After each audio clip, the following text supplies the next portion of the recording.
620 cedis yesterday. Today, the price has increased to 800 cedis. What should we do?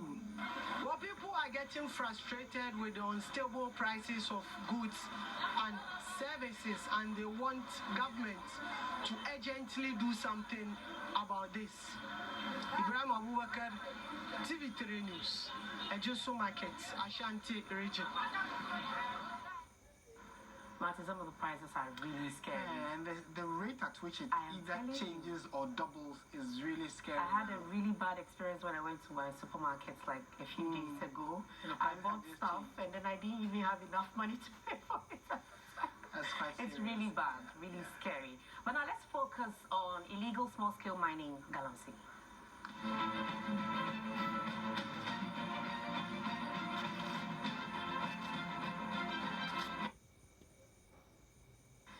It goes without saying that illegal mining, famed as Galamsey, is arguably one of the biggest talking points in Ghana at the moment due to its many legs and the far-reaching implications on the environment, economy, and the entire human existence. Galamsey has gained currency both locally and internationally for a lot of wrong reasons.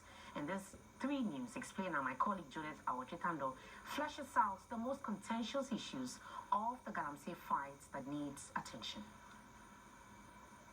It seemed Galamsey was a forgotten subject, rarely mentioned, as the Operation Halt instituted by government seemed to fly under the radar. Then there was this moment involving the American ambassador to Ghana, Virginia Palmer. I think the Galamsey are not they're active in doing it, but the powers behind them are the ones really responsible, I think, for the evils. The ambassador seemed to have hit a raw nerve while blowing the whistle on the latest debate. Claims and counterclaims about whose inaction and greed is fueling the destructive practice that is eating away at water bodies, threatening cocoa production, and significantly disrupting education. 80% of the lands in this country continue to be under your custody. The remainder of 20%, which I hold in trust for the people of Ghana, derives from state acquisition from you. What this means is that ultimately, the welfare of the state of the lands is our joint responsibility. The president appears to have shifted the blame. What the president failed to say is the fact that all minerals in their natural state are vested in the president in accordance with Article 2576 of the 1992 Constitution. So, much as stool lands may be vested in chiefs, the minerals are not. What's more, chiefs don't grant mineral rights, mining leases, or mining concessions. That's purely an executive function that stops with the president at the top. Little wonder the Asantehene Otumfuo Asseyi-Tutu II did not take kindly to suggestions that traditional leaders are to blame. At the district level, we have the political administration there. You have the district chief executive. You have the district security council over there. And that district, there's a Galamsey going on. And you tell me we don't know who is there? This hide-and-seek approach raises questions about government's commitment to dealing with the menace head-on, especially with history of government dissolved Interministerial Committee on Illegal Mining and its alleged involvement in Galamsey fraud, the bizarre missing excavator scandal, the infamous Party Hiasika leaked tape, and the mysterious return of the infamous Aisha Huang. Internationally, there are concerns about the destruction caused cocoa farms by illegal miners.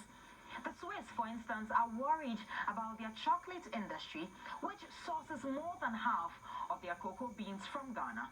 Part of an article on a Swiss website reads, quote, with more than half of Switzerland's cocoa beans imports coming from Ghana, the Swiss chocolate industry has become increasingly concerned about the damage illegal gold mining is inflicting on local communities and on the supplies of key raw material, unquote. The president, Nana Addo Dankwa Akufo-Addo, who once put his presidency on the line, believes his government is the one to have waged the fiercest fight against Galamsey. But he concedes there's little to show for it.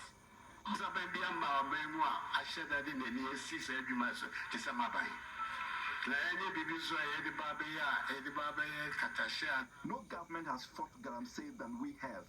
we are determined to end the menace, and we will. But the evidence of destruction is glaring. From a depleted forest cover, degraded virgin lands and farmlands, polluted water bodies and poisoned aquatic life, the level of devastation is immeasurable, and this simply is a testament of a failed fight. In what has been described as a renewed fight, the government announced a raft of measures to add on to the already existing measures that haven't lived up to the hype. So the president is directed that henceforth no mining concession or license should be granted unless the paramount chief of that particular jurisdiction is formally consulted, on record, is formally consulted, so that his views and input will be brought to bear. It is, however, unclear how such a directive will be enforced. Is the president, by word of mouth, amending the Minerals and Mining Act together with its legislative instruments? Other measures include the use of body cams by river guards and speedboats to patrol water bodies.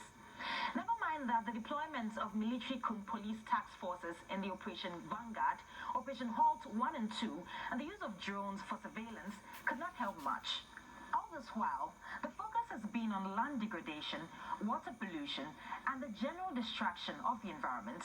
But there's a bigger challenge, a threat to the future of children of school-going age and teachers who abandon the classroom in search of gold. For them, it's purely on economic grounds. We don't have money at home, else I would have been in school by now. The situation gets murkier by the day, and the earlier it's tackled genuinely with a concerted effort, the better for us and posterity. For the religious and clergy, the fight should be taken to the Lord in prayer.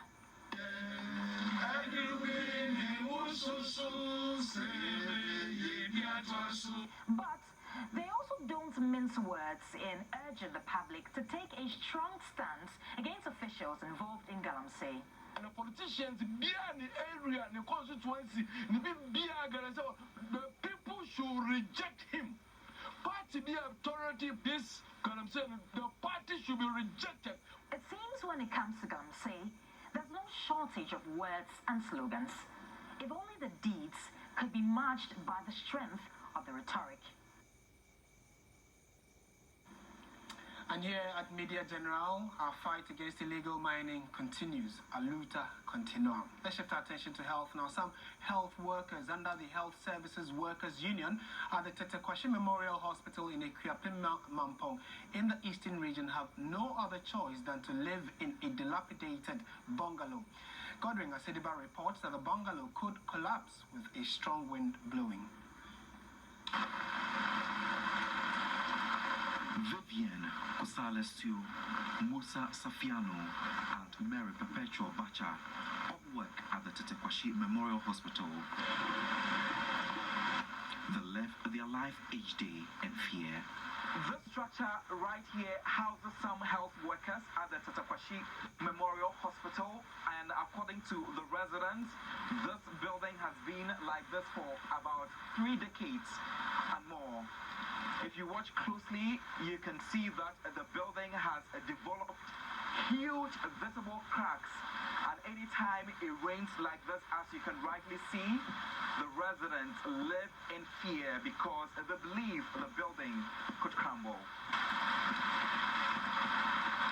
The bungalow where they reside is not only too small to house the workers, but it is in a very deplorable state, posing danger to the occupants. 40-year-old Vivian Kusalesu has been working as a kitchen supervisor at the hospital for 7 years. Anytime it rains, the roofing leaks.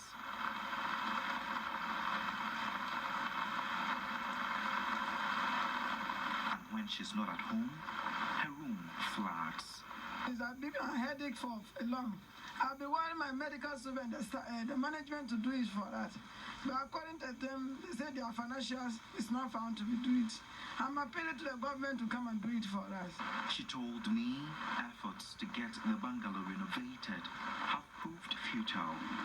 I'm afraid, you see, maybe this place, it can be fun. Because during the rain, according to them, This hospital now, you can say this hospital is almost 64 years now. You look at the ratio. Maybe the water can be still falling. One day maybe we'll get our and follow that. Maybe purposely, my main problem is just the ratio of the underground. Musa Safiano, 36, has also worked with the hospital for 7 years as a cleaner. Aside his 450 Ghana cedis monthly salary, he sleeps in darkness at night with his wife and child.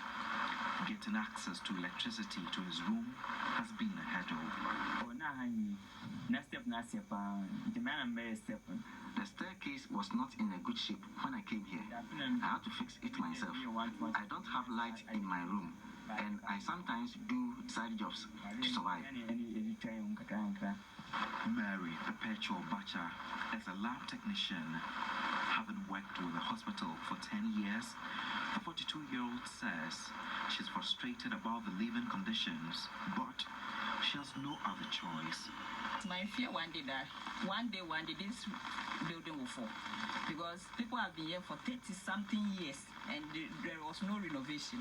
So we come. Me, for instance, I was staying at Obosumasi. The transportation, later I moved to Odumasi, always Odumasi to this place.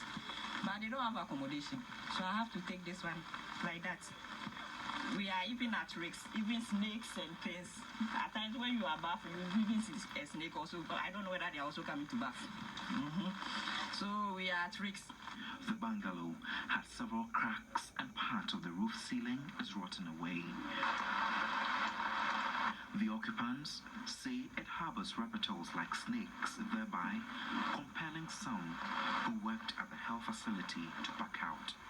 The head of administration at the Tetekwashi Memorial Hospital, Max Olabi, says the facility will need more residential rooms to accommodate their workers. We have accommodation program for our staff. Some of them are living in Accra, Ebri, Edukrum, and other places, and come to work over here.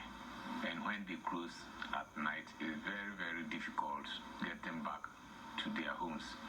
So we wish if the government, the district assembly, or any private developer can come in to put up accommodation for the staff. We have a vast land over here which will be made available to them. Most of these health workers who fall under the Health Services Workers Union live with the notion that they are not regarded as health workers. In instances like these, it confirms their thoughts.